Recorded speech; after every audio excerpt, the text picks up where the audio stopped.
روحانیت جو ہے اس سے علاج واقعی ممکن ہوتا ہے؟ اگر ہوتا ہے تو کیسے؟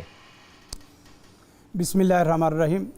اصل میں روحانیت اسلام میں دوسرا نام ہے تزکیہ نفس کا۔ انسان کا جتنا دل اور جسم قرآن و سنت کی روح سے صاف پاک ہوگا، پھر اس نے علاج کو قرآن و سنت کی صورت میں سیکھا ہوگا، تو لازمی بات ہے کہ اس کا اپنا اجتہادی عمل بھی اس کے اندر عمل دخل کرتا ہے اور اس کی اپنی روحانیت بھی۔ یہ تو آپ ڈیفائن کر رہے ہیں اس آدمی کو بھی، اور اسی سے ہی علاج ہے۔ جب تک روحانی شخصیت روحانی نہیں ہوگی، ہاں جی، نہیں ہوگی، اس وقت تو روحانی علاج نہیں ہو سکتا۔ روحانی علاج نہیں ہو سکتا۔ اس کا مطلب علاج میں طاقت نہیں ہے، ہاں جی، شخصیت میں طاقت۔ اصل وہ روحانی شخصیت اور اس کے قرآن و سنت پر مبنی عمل پہ طاقت ہے۔ وہ تو تقویٰ ہوا نا، تقویٰ ہے، لیکن تقوی کا تعلق ہے، تقوی کا تعلق بہت زیادہ ہے علاج کے ساتھ۔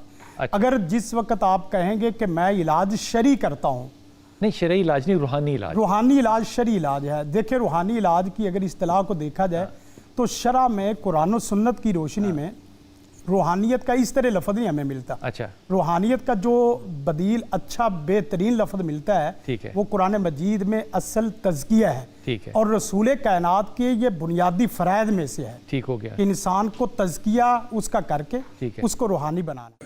زندگی شعور سے، الحکمہ انٹرنیشنل۔